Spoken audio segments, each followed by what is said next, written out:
तो हम आज बात करेंगे कि कैसे हम इकोनॉमिकल कंडीशन में सबसे ज्यादा मजबूत हो जाएं। आज मैं जिस टॉपिक पे बात करने वाला हूं उसमें एक लाइन में जरूर जोड़ना चाहूंगा और वो लाइन ये है कि आओ बच्चों तुम्हें दिखाएं झांकी हिंदुस्तान की, इस मिट्टी से तिलक करो, ये धरती है बलिदान की, वंदे मातरम। तो आज इस वंदे मातरम के नारे के साथ में हम शुरू करने वाले हैं। भारत में एक ऐसे शहर के ऊपर चर्चा करने वाले हैं जो पूरी भारत की दिशा और दशा को बदल के रख देगा। आज के टाइम में फॉरेन कंट्री से हम किसी भी इंडस्ट्रियल को या किसी भी एलिगेंट को बुलाएं, इनवाइट करें किसी भी देश की सरकार को, तो हमारे पास में भारत में कोई ऐसा शहर नहीं है जिसको हम रिप्रेजेंट कर सकें और दुनिया को दिखा सकें कि इतना खूबसूरत, इतना हाईटेक सिटी है। क्योंकि हमारे देश में ज्यादातर पुराने शहर हैं जो पुराने नक्शे के हिसाब से बने हुए हैं, कंजेस्टेड है, पतली पतली गलियां हैं और उसमें बड़ी गाड़ियों का आना जाना नहीं हो पाता है। तो हमें जरूरत है कुछ बहुत ही ज्यादा हाईटेक और स्मार्ट सिटी की।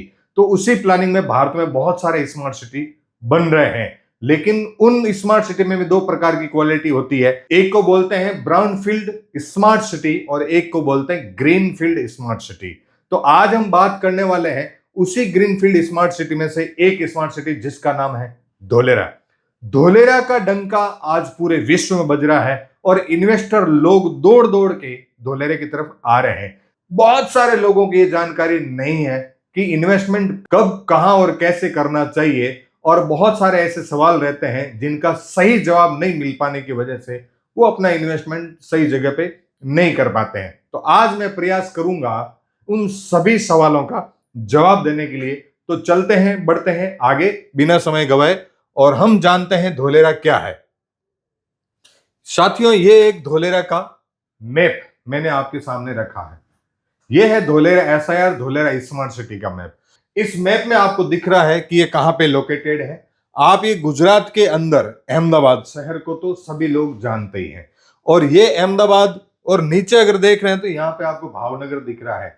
अहमदाबाद और भावनगर के सेंटर में ये धोलेरा आता है। अहमदाबाद से एक हाईवे निकलता है जो राजकोट की तरफ जाता है, बीच में बगोदरा आता है और बगोदरा से फेदरा, फेदरा होते हुए पीपली और पीपली से अंदर ये इस प्रकार से रोड आता है। ये है आपका पुराना हाईवे। लेकिन धोलेरा को मिला है स्पेशल एक्सप्रेस हाईवे जो अहमदाबाद से सीधा इंटरनेशनल एयरपोर्ट होते हुए धोलेरा में आता है।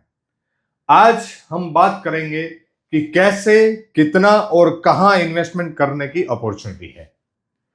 तो इस मैप को अगर आप समझेंगे तो धोलेरा में आप देख रहे हैं कि जैसे जहां से धोलेरा शुरू होता है ठीक उससे पहले ये इंटरनेशनल एयरपोर्ट आ रहा है। यहां पे मैं मार्क करके दिखा देता हूं, ये है इंटरनेशनल एयरपोर्ट। इस बात को बहुत बारीकी से समझना है। International airport with cargo and passenger. पूरे विश्व से धोलेरा को कनेक्टिविटी देने के लिए ये इंटरनेशनल एयरपोर्ट बन रहा है। कार्गो, बात को ध्यान से सुनिएगा, कार्गो एंड पैसेंजर डेडिकेटेड है। कार्गो यानी कि बड़े प्लेन का आना और जाना रेगुलर यहां पे चलेगा, और इस धोलेरा को एक्सप्रेस हाईवे भी मिला है जो पूरा धोलेरा को कनेक्ट करता है लास्ट तक। ये धोलेरा के अंदर इसकी साइज 250 मीटर की है। अब बात को समझेंगे, ये जो हाईवे है ये एलिवेटेड हाईवे है। जमीन से लगभग कई जगह पे 10 फीट तो कई जगह पे 15 फीट की हाइट लेके इसको बनाया गया है। प्लस ये लॉक है, दोनों तरफ से ये लॉक है यानी कि रेलिंग लगाई हुई है। और यहां पे एक इंटरकनेक्ट दिया है धोलेरा से ठीक पहले जिसको पीपली डायमंड सर्कल बोलते हैं, जो जाके सीधा धोलेरा एसआर के अंदर खुल रहा है। ये भी मैं बताना चाहूंगा फिर से, ये एलिवेटेड रोड है।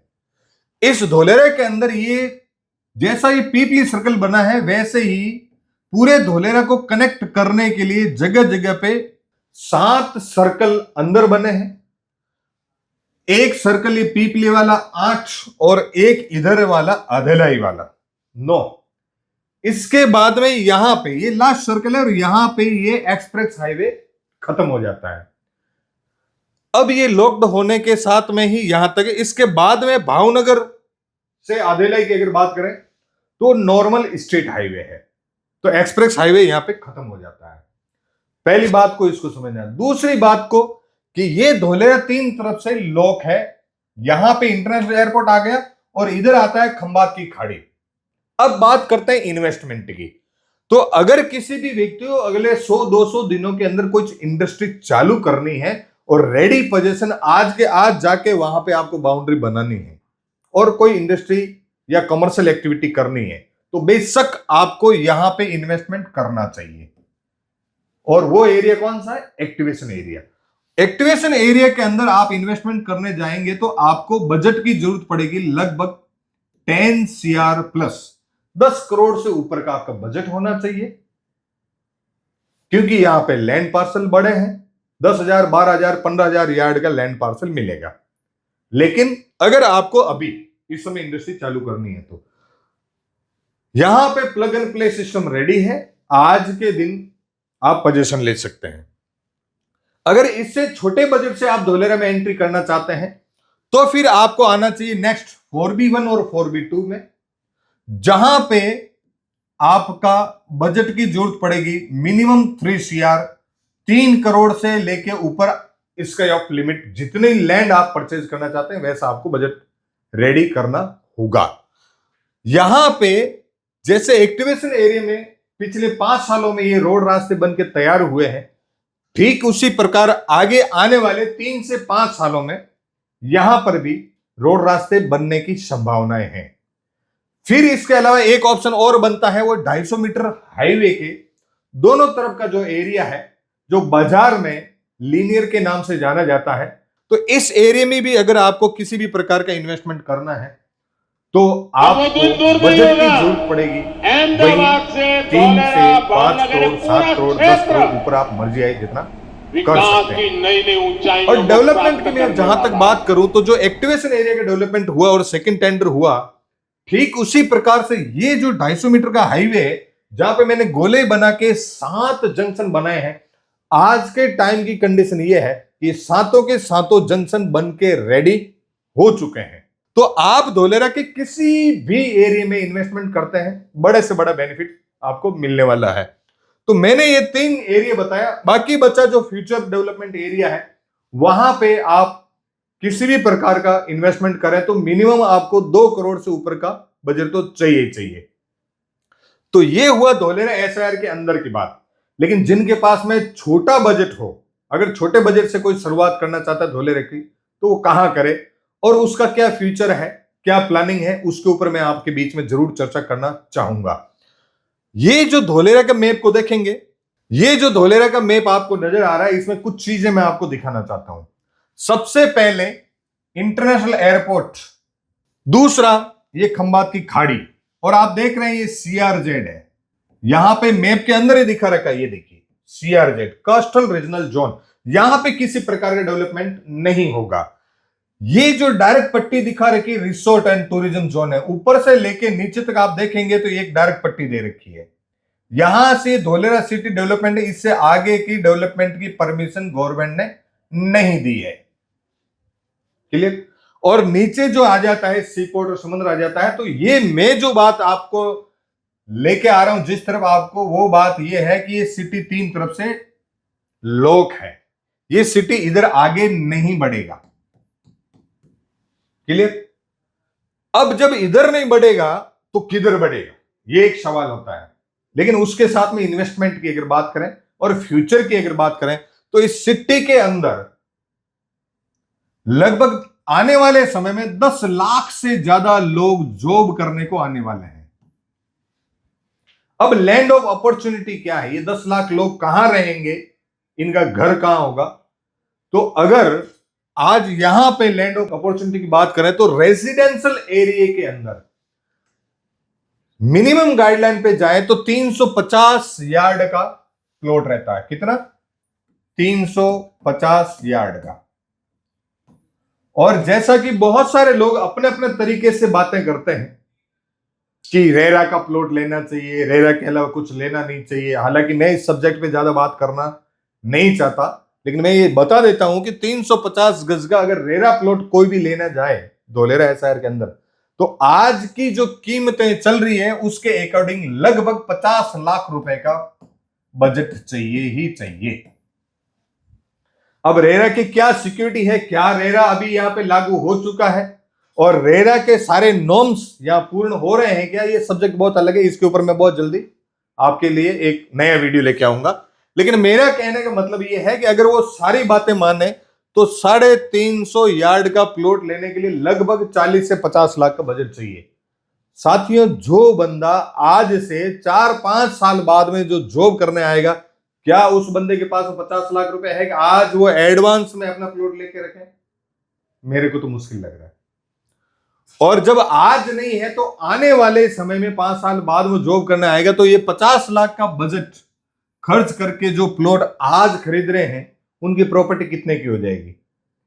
अगर ज्यादा नहीं, अनुमानित अगर ग्रोथ को देखें, वैसे पिछले इतिहास को देखा जाए तो लगभग 5 गुना हो जाता है 2 से 2.5 करोड़ का।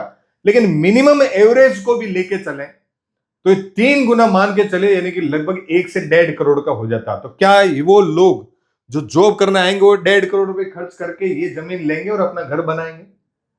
इम्पॉसिबल सा लगता है। तो वो लोग कहां जाएंगे? जो यहां पे 10 लाख से ज्यादा लोग जो जॉब करेंगे वो कहां जाएंगे? इधर से ये सिटी लोग है। तो सीधी सी बात यह है कि जब अंदर पॉसिबल नहीं है तो नियर बाई जहां पर भी पॉसिबिलिटी है वो उस तरफ अग्रसित होंगे और वहां पे लेंगे। इसीलिए धोलेरा एसआईआर के अलावा धोलेरा के बाहर भी बहुत सारे प्लॉटिंग का काम चल रहा है और जिन लोगों के पास जैसा बजट है उसके अकॉर्डिंग वो अपना डिसीजन ले रहे हैं और अपने प्लॉट ले रहे हैं। यहां पे कोई 100 यार्ड का प्लॉट ले रहे हैं तो कोई 150 यार्ड का भी ले रहे हैं, कोई 200 का भी ले रहे हैं, कोई 300 का भी ले रहे हैं। तो इस साइड में ये सिटी आगे बढ़ेगा और बढ़ने के और भी कई सारे कारण हैं। आप देख पा रहे हैं कि गुजरात का बड़ा शहर है अहमदाबाद और दूसरा बड़ा शहर है भावनगर, और इस भावनगर और अहमदाबाद के बीच में का ये आपको नया एक्सप्रेस हाईवे दिख रहा है। लेकिन एक पुराना हाईवे भी है जो फेदरा पीपली होके यहीं से जा रहा था और उसके साथ में एक हाईवे है जो धांधुका होके जाता है। बात को समझने का प्रयास करेंगे कि ये जो 2 हाईवे चल रहे हैं इन दोनों के बीच में की अगर डिस्टेंस देखी जाए, एक बड़े शहर से दूसरे बड़े शहर को जाने वाला ये जो हाईवे, इनकी डिस्टेंस को देखा जाए तो इसके बीच में मात्र कहीं 15, कहीं 20 तो कहीं 25 किलोमीटर का गैप है।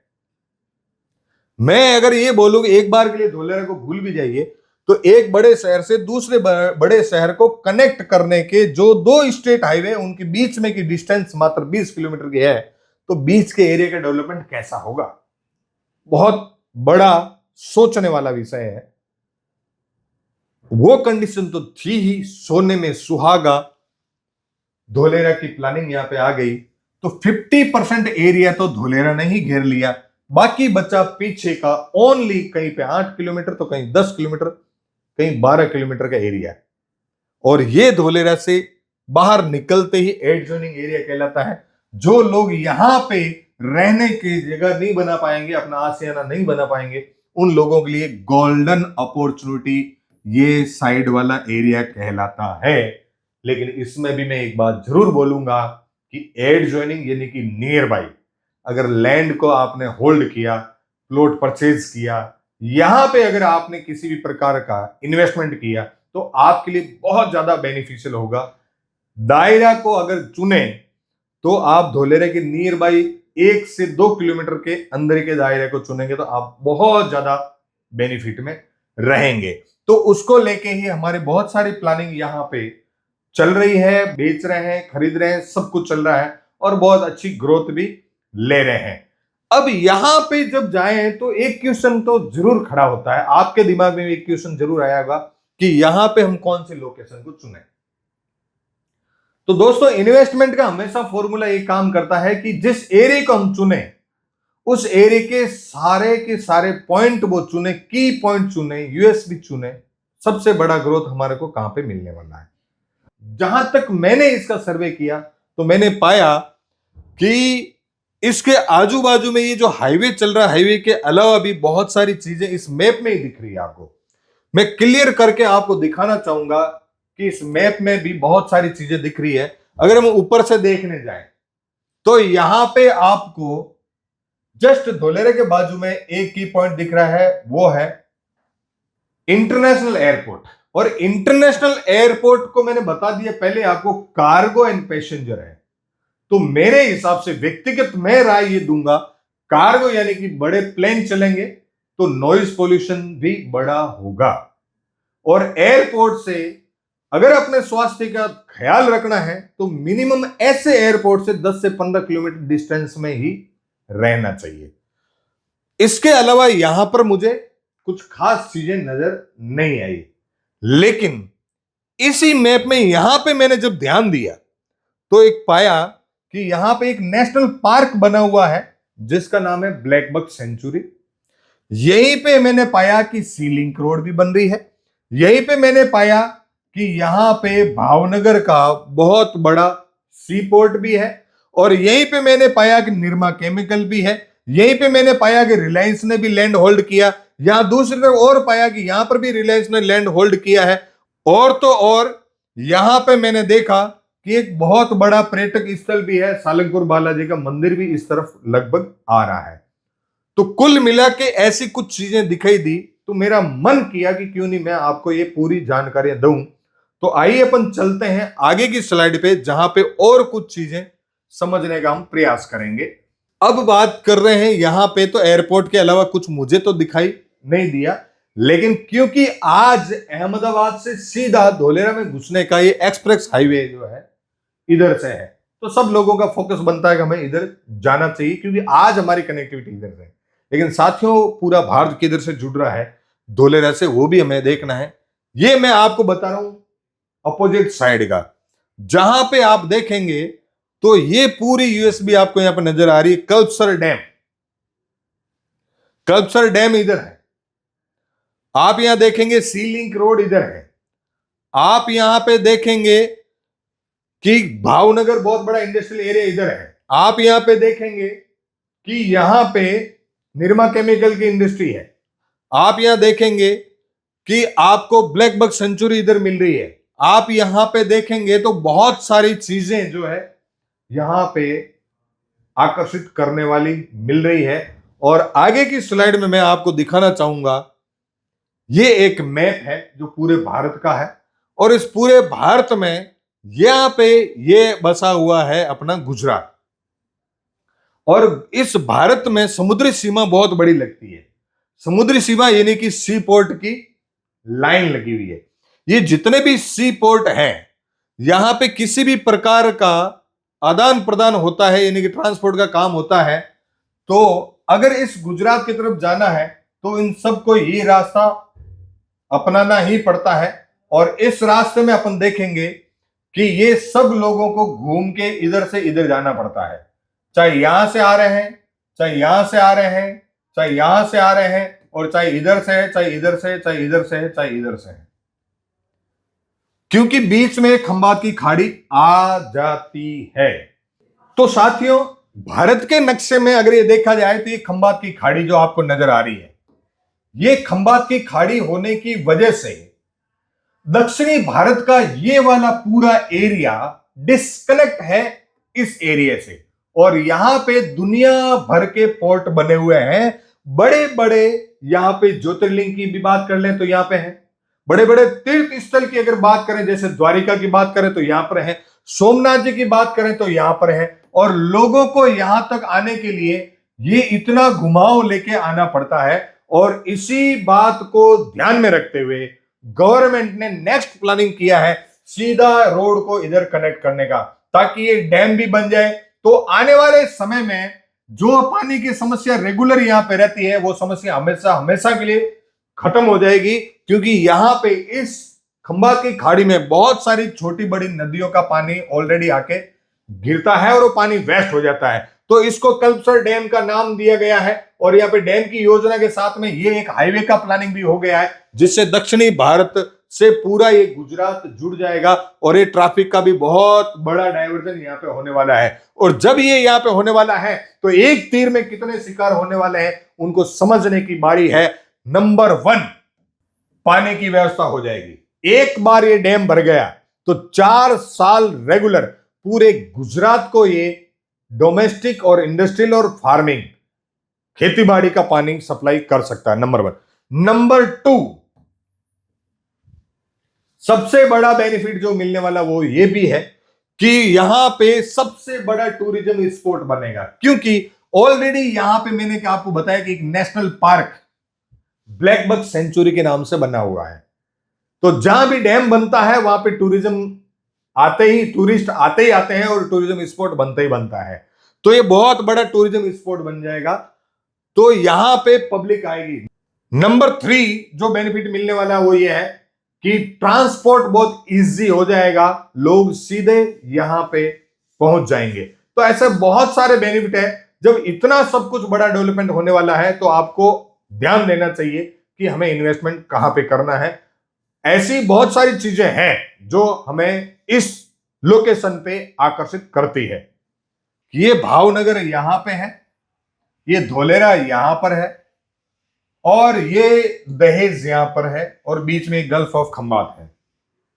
और ये जो गल्फ ऑफ खंबात होने की वजह से इतना ट्रैवलिंग करके दक्षिणी भारत या दक्षिणी गुजरात के लोगों को इधर का इतना लंबा ट्रांसपोर्ट और ट्रैवलिंग करना पड़ता है, जिसमें समय और पैसा दोनों बर्बाद होता है। लेकिन इन्हीं परिस्थितियों को देखते हुए गवर्नमेंट ने एक प्लानिंग किया कि इधर से इधर ये एक हाईवे बना दिया जाए, इधर से इधर ये एक हाईवे बना दिया जाए। तो इसके कितने बड़े बेनिफिट हो सकते हैं वो मैं आपको यहां पे दिखाने का प्रयास कर रहा हूं। अगर ये हाईवे बन जाता है तो पूरा देश, दक्षिणी भारत पूरा इधर से कनेक्ट हो जाता है, और ये जब कनेक्ट हो जाता है तो पूरा ट्रांसपोर्ट इधर होता है। तो इस एरिया की बहुत ज्यादा डिमांड आने वाले समय में आने वाली है, क्योंकि यहां पे जो कनेक्टिविटी मिलेगी जिसकी वजह से ये इतना जो भ्रमण है वो नहीं करना पड़ेगा, इतना घूमना नहीं पड़ेगा, पूरा का पूरा ये हाईवे बनेगा। एक हाईवे बनने की वजह से यहां पे ट्रांसपोर्ट बहुत ज्यादा आसान हो जाएगा, पूरा भारत इधर से जुड़ जाएगा, और भारत जुड़ने के साथ में ही इस एरिया की लोकेशन जो है वो बहुत हाईली डिमांड में आने वाला है। ये जो प्लानिंग होने की वजह से इधर का डिमांड कितने बड़े लेवल का होने वाला है, कितने बड़े लेवल का यहां पे विकास होने वाला है, वो बता रहे हैं माननीय प्रधानमंत्री जी। अब वो दिन दूर नहीं होगा, अहमदाबाद से धौलेरा भावनगर पूरा क्षेत्र विकास की नई नई ऊंचाइयों को प्राप्त करने वाला है। ये एक भावनगर की रैली थी जिसमें ये प्रधानमंत्री जी के कुछ शब्द थे कि इधर भावनगर से लेके अहमदाबाद तक के पूरे क्षेत्र का विकास किस लेवल पे होने वाला है। इन्हीं चीजों को देखते हुए हमने यहाँ पे एक प्लानिंग किया है कि यहाँ पे एक प्रोजेक्ट लेके आए हैं, जिस प्रोजेक्ट का नाम है कृष्णा भूमि।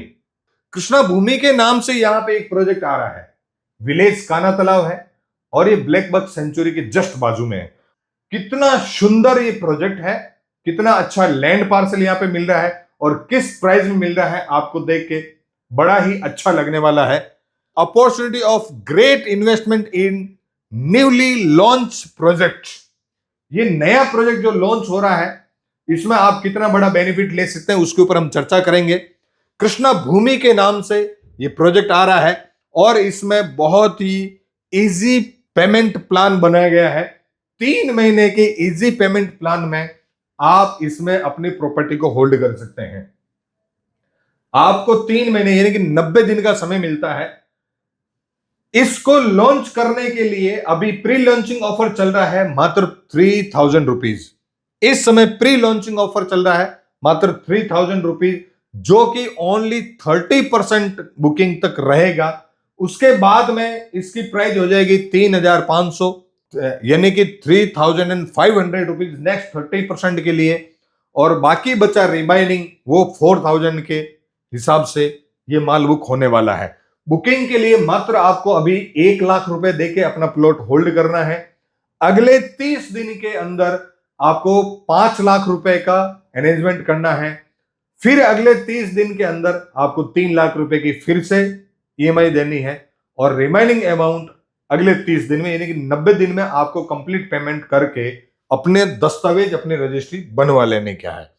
यहां पे कौन से की पॉइंट हैं जो इस तरफ आपको आकर्षित कर रहे हैं, यानी कि आपके इन्वेस्टमेंट को बहुत बड़ी ग्रोथ कौन से पॉइंट देने वाले हैं, तो मैं बता देता हूं। 0 kilometre from Dholera SIR, Dholera SIR से 0 किलोमीटर पे आता है। Black buck sanctuary national park जो मैंने आपको दिखाया वो ब्लैक बक सेंचुरी बिल्कुल नियर बाई में आ रहा है। तीसरा आपको बता देता हूं, अहमदाबाद धोलेरा एक्सप्रेस वे जो 250 मीटर एक्सप्रेस वे बन रहा है वो बहुत ही नजदीक में इसके है, उससे डायरेक्ट कनेक्टिविटी है। आपको सीधा रोड आपके प्रोजेक्ट के लिए 250 मीटर से मिलता है। और इसके अलावा ही सी पोर्ट और कल्पसर डैम जो कि मैंने बताया पूरे दक्षिणी भारत को जोड़ने वाला जो रोड बनने वाला इसी डैम के थ्रू आ रहा है। और जहां डैम बनता है वहां बहुत बड़ा पर्यटक स्थल बन रहा है, तो उधर से सीधा आपका ये प्रोजेक्ट जुड़ता है। आपको मैं फोटो में अभी तस्वीरों में दिखाऊंगा कि ये धोलेरा एसआईआर है और ये धोलेरा एसआईआर की रोड सीधे आपके प्रोजेक्ट को टच कर रही है। और वैसे ये बाहर से भी एक रोड है, यानी कि दोनों तरफ से ये रोड है और 0 किलोमीटर पे आता है। उसके अलावा आपको मैंने फिर से जो पीछे मैंने बताया वही वीडियो में बताऊंगा कि इस एरिया का डेवलपमेंट अपने देश के प्रधानमंत्री जी के द्वारा सुनिए कि कितने बड़े बड़े लेवल का होने वाला है। अब वो दिन दूर नहीं होगा, अहमदाबाद से धौलेरा भावनगर ये पूरा क्षेत्र विकास की नई नई ऊंचाइयों को प्राप्त करने वाला है।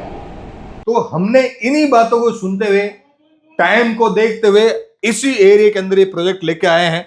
अहमदाबाद धोलेरा एक्सप्रेस वे जो मैंने बताया 250 मीटर से कनेक्ट है, तो एक्सप्रेस वे कितना खूबसूरत बनने वाला है उसका भी एक छोटा सा नजारा मैं आपको, अगर ये चल पाया वीडियो में बताना चाहूंगा। कितना खूबसूरत ये हाईवे बनने वाला है।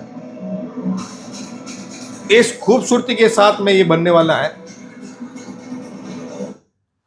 ये आज मैं आपको बता रहा हूं नियर ब्लैक बक सेंचुरी, यानी कि ये जो दिख रहा है ये ब्लैक बक सेंचुरी है, नेशनल पार्क जहां पे 4000 plus family black buck family इस समय रह रही है। एक सेंचुरी बनी हुई, वहां पे देश विदेश से लोग जहां घूमने को आते हैं, देखने को आते हैं, उसी जगह पे आपका ये शानदार विला बनने का प्रोजेक्ट आया हुआ है। तो यहां पे आप बहुत शानदार विला बना सकते हैं। अब मैं बता रहा हूं कि ये जो पास में ब्लैक बक सेंचुरी और श्री पोर्ट जो आ रहा है उसका नजारा कैसा होगा आने वाले समय में, क्योंकि ये धोलेरा की ही प्लानिंग में शामिल है, इसलिए ये भी वीडियो में आपको चला के दिखा देता हूं। ये इस प्रकार से ये सी पोर्ट होगा आपके प्रोजेक्ट के जस्ट बाजू में जहां से कनेक्टिविटी मिल रही है। ये कल्पसर डैम बनने की प्लानिंग योजना है। ये इतना खूबसूरत कल्पसर डैम होगा जहां पे उस जो एक्सप्रेस हाईवे जो बनेगा सीधा दक्षिणी भारत को जोड़ने वाला, उसके ऊपर की कनेक्टिविटी यहां पे दिखाई गई।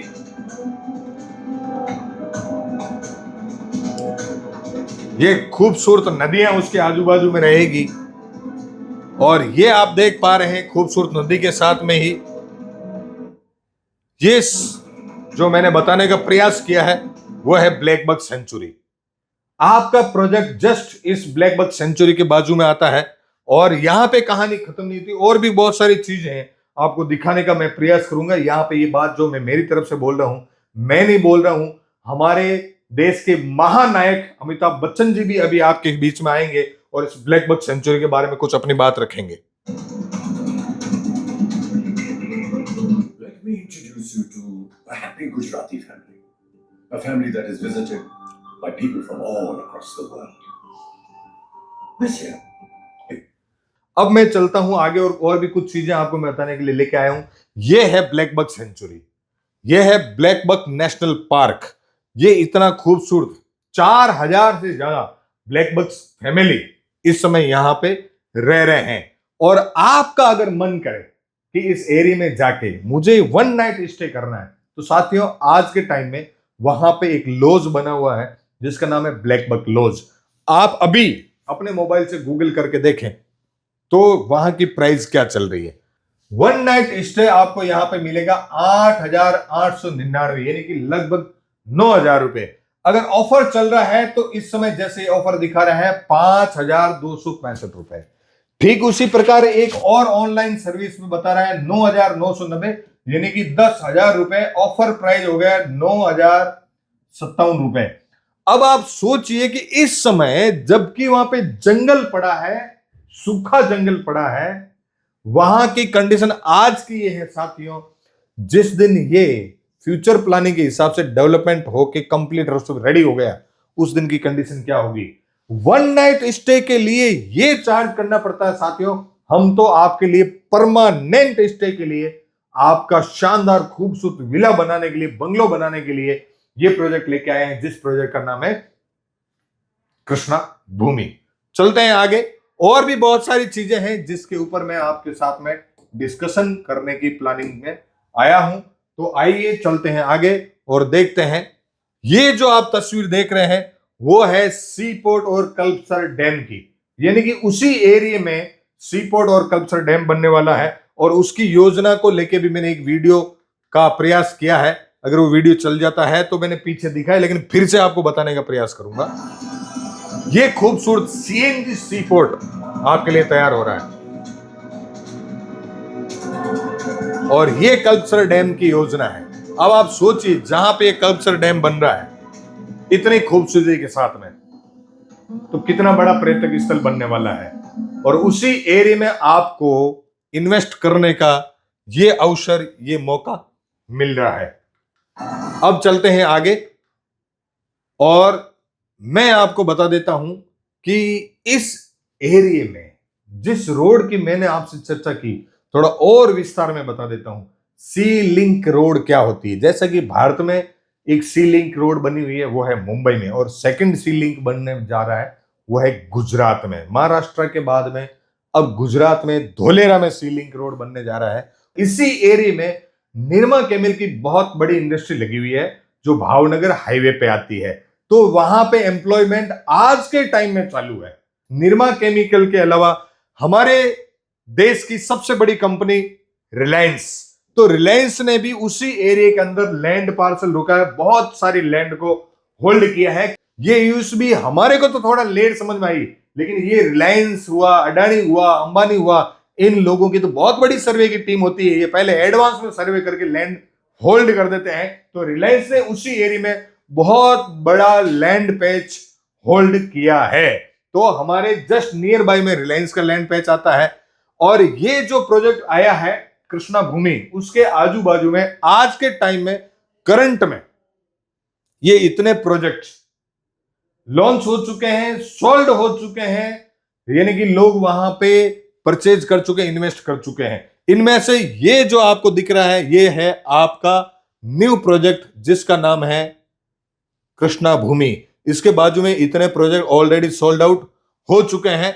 तो साथियों, देर किस बात की, अपने इन्वेस्टमेंट को सही जगह पे लगाएं और बड़े से बड़ा लाभ लेवें। ये मैंने कुछ प्रोजेक्ट बताए, इसके अलावा इस आगे और भी कुछ प्रोजेक्ट है, यानी कि इस एरिया में लगभग 10 से 15 प्रोजेक्ट ऑलरेडी सोल्ड आउट हो चुके हैं, जो कि काना तालाब विलेज की मैं बात कर रहा हूं। लेकिन इसके अपोजिट साइड में जहां पे रिलायंस ने अपना लैंड होल्ड किया है, वहां पे हमारे ग्रुप का भी बहुत बड़ा लैंड बैंक है। ये जो रेड कलर आपको दिखाई दे रहा है, ये है रिलायंस की लैंड, और उसके आजू बाजू में हमारे बहुत सारे, यानी कि इस एरिया को, विजन को, इस एरिया के आने वाले समय की प्लानिंग को देखते हुए हमने यहां पे बहुत बड़ा लैंड बैंक होल्ड किया है।